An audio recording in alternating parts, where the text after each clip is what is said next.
Welcome to part 3 of the Kayak, Bowhunting, Camping, Fishing Solo Adventure video series. Man, that's a mouthful. Anyhow, in this installment, I'll go over the outdoor gear that you may need for such a trip. And again, the whole point of sharing these past adventures of mine with you is to hopefully inspire you to get out there and do something similar yourself, as it's a wonderful way to spend quality time in the great outdoors.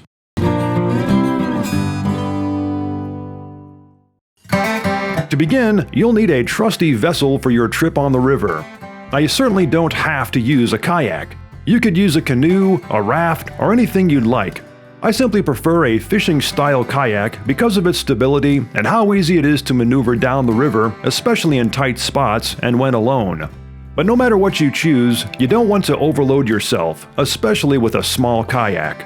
So you'll only want to bring along the essential gear that you'll need for your trip. And that will all depend on what your priorities are, whether it's primarily focusing on camping, on hunting, on fishing, or any other outdoor activity that you enjoy. So what follows here is simply an overview of what I take along on such trips to get you thinking about your own potential adventures.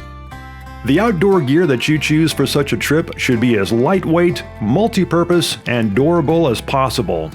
You certainly don't want to bring along cheap gear that's going to break down and fail, especially when you're halfway down a river in the middle of nowhere.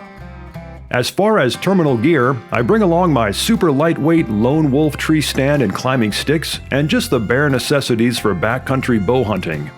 For camping, I use a small one-person tent made by Alps, a Climate Static V sleeping pad, which I really love, a Mountain Hardware mummy-style sleeping bag, a small tarp, and a small camp chair.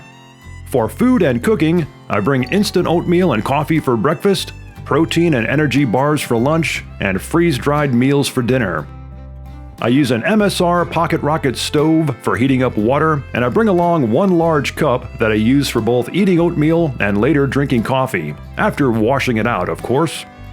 For drinking, I bring along one large water bottle and a Sawyer water purification system. And finally, I bring my usual layer system of hunting clothes, one extra change of clothes for more general purposes such as camping and kayaking in, and my waders and minimal fishing gear. Besides a few other odds and ends such as personal care items, biodegradable toilet paper and hand sanitizer, that's about it as far as gear. Again, the important thing here is to choose high-quality gear that is as lightweight and as multi-purpose as possible. Finally, and very importantly, make safety a top priority. Do a trial run of the area that you intend to float if possible, study maps, let people know where you're going to be, have a way of contacting emergency services, and don't take any unnecessary risks. As I often say, a cool outdoor adventure is never worth dying over. So have fun and be safe out there. On a final note, now I'm sure many of you are wondering about what to do if you actually harvest a deer on such a trip.